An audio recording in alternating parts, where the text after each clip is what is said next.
এটা মুসলিম দেশ, কাজে এটার আদালত ইসলামী শরীয়ত অনুসারে পরিচালিত হতে হবে। এটা মুসলিম দেশ, এটার সংসদ ইসলামী শরীয়ত অনুসারে পরিচালিত হতে হবে। এটা মুসলিম দেশ, এটার অর্থনীতি ইসলামী শরীয়ত অনুসারে পরিচালিত হতে হবে। এটা মুসলিম দেশ, এটার রাজনীতি ইসলামী শরীয়ত অনুসারে পরিচালিত হতে হবে। এরই পুক্ত দিল না, এরই পুক্ত দিল না। আমরা তো মুসলিম, আমরা আমাদের ইসলামী স্বাধীনতা, আমরা মুসলিম হিসাবে আমাদের ধর্মীয় স্বাধীনতা থেকে বঞ্চিত। সেজন্য সব সংস্কার হয়ে যাচ্ছে, কিন্তু শরীয়ত, ইসলামী শরীয়তের বিশেষজ্ঞদেরকে ছাড়া সমস্ত সংস্কার হয়ে যাচ্ছে কিন্তু। আর মত বিনিময় হচ্ছে, মতামত দিচ্ছেন, কিন্তু ফায়সালা কে করবে?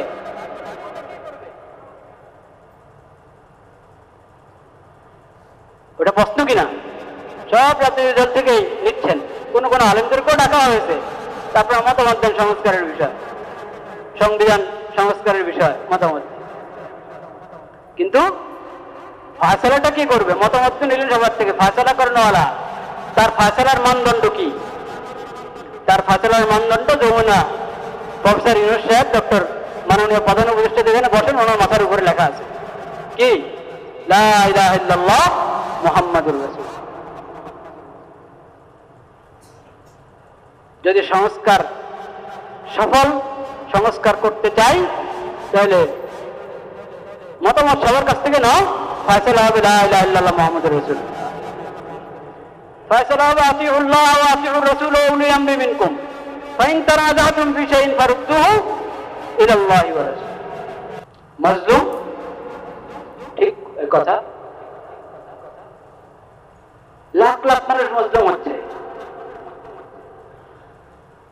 এত মানুষ মজলুম হচ্ছে, আমি কি করবো? থাক না, মজলুম তোমার মজলুমের পাশে দাঁড়াতে, একজন মজলুম হোক আর লাখ মানুষ মজলুমের পাশে তোমাকে দাঁড়াতে হবে।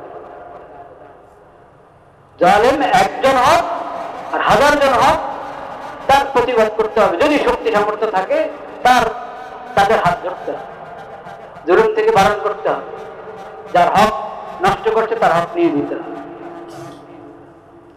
এটা ইসলামের শিক্ষা।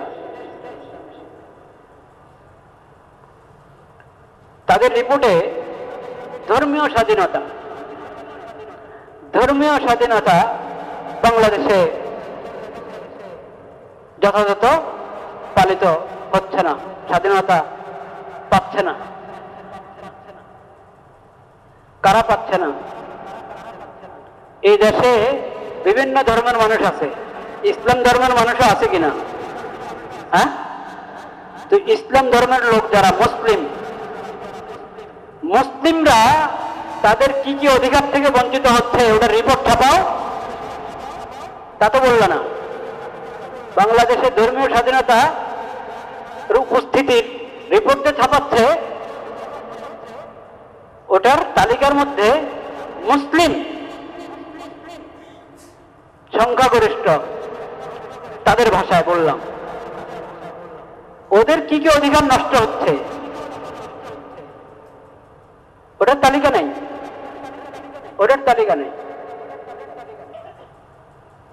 মুসলিম দেশের আদালত অমুসলিমদের আইন অনুযায়ী পরিচালিত হয়, এটা মুসলমানদের ধর্মীয় স্বাধীনতা বিরোধী কিনা? তুই এটা বলছ? তোমরা যখন পুরা দুনিয়ার গুরু, সবাইকে উপদেশ দিবা, সবার সহযোগিতা করবা, তুমি এখানে মুসলমানদের সহযোগিতা করো।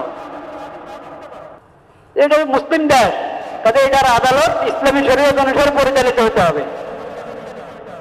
এটা মুসলিম দেশ, এটার সংসদ ইসলামী শরীয়ত অনুসারে পরিচালিত হতে হবে। এটা মুসলিম দেশ, এটার অর্থনীতি ইসলামী শরীয়ত অনুসারে পরিচালিত হতে হবে। এটা মুসলিম দেশ, এটার রাজনীতি ইসলামী শরীয়ত অনুসারে পরিচালিত হতে হবে। রিপোর্ট তো দিল না, এই রিপোর্ট তো দিল না।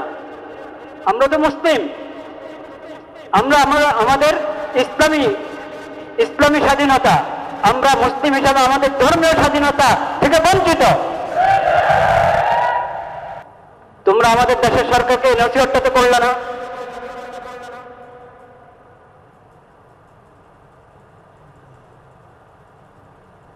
যাদের আগাগোড়া বৈষম্য, তারা আপনাদেরকে সমতার শিক্ষা দিবে, এটা আপনারা আশা করেন?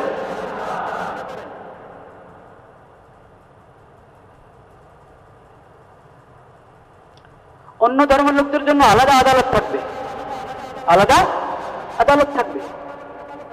তাদের বিশেষ ধর্মীয় যে বিষয়গুলো, সেটার জন্য আলাদা আদালত, সরকারি ব্যবস্থা থাকবে। কিন্তু রাষ্ট্রধর্ম যখন ইসলাম, এখানে অধিকাংশ নাগরিক মুসলিম, তো তাদের আদালত তো ইসলামী তরিকা হবে। কিন্তু ইসলামী তরিকা যদি আদালত পরিচালিত হয়, অন্য ধর্মের লোকদের জন্য ভিন্ন আদালতের প্রয়োজন হবে না। বলেন সুবহানাল্লাহ।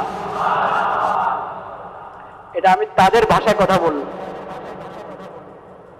ইসলামী তরিকার আদালত হলে অন্য যে কোনো ধর্মের লোকেরা তাদের ব্যক্তিগত যে বিষয়গুলো আছে, তাদের ধর্মীয় বিষয় মামলা আমাদের এখানে দায়ের করা হলে সেখানে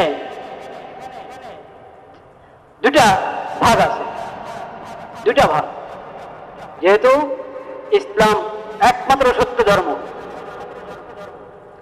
যেখানে অমুসলিমদের কল্যাণ কোথায় ওই বিষয়ে বিধান দেওয়া আছে শরীয়তে, সেই বিধানটা পরিচালিত হবে। তারা ইনসাফ চায়, ইনসাফ ভালোভাবে পাবে, শরীয়তের তরিকা তাদের ফয়সালা করে দেবে। আর একান্ত যেটা ওদের নিজস্ব বিষয় শরীয়ত, তাদেরকে তাদের যে ধর্মীয় স্বাধীনতা দিয়ে রেখেছে শরীয়ত, ইসলামী শরীয়ত, সে অনুসারে তাদের ফয়সালা করে দিবে আদালত থেকে।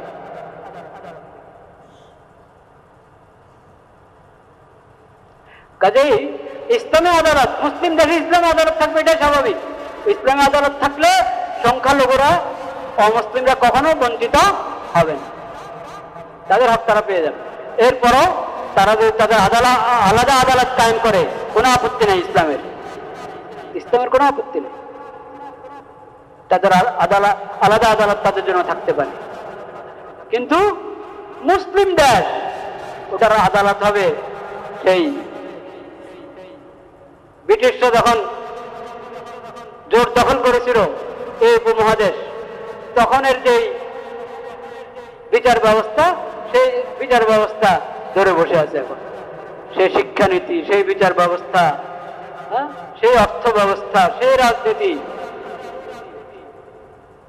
সবকিছু তখন একটা ধরে বসে আছে।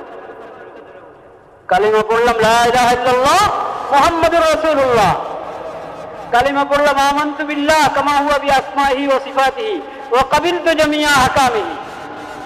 কাবিলতু জামিয়া আহকামি, এটা হলো ঈমান। এটা হলো কি?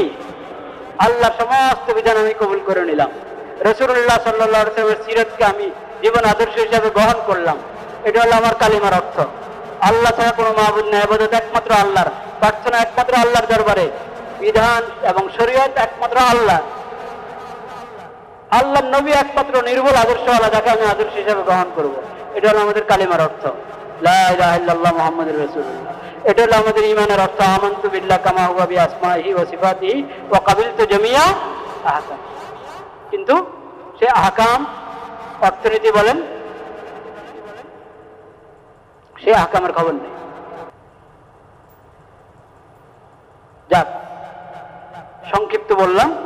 কি বলেছি? বাক্যটা বলেন, আতি কুল্লাযী হাক্কিন হাক্কা। শুধু নারীও না, শুধু পুরুষও না, শুধু সংখ্যালঘুও না, শুধু সংখ্যাগরিষ্ঠ না। আতি কুল্লাযী হাক্কিন হাক্কা।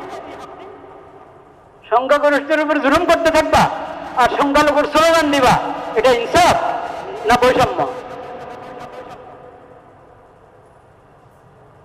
আল্লাহ আমাদেরকে হেদায়েত দান করে।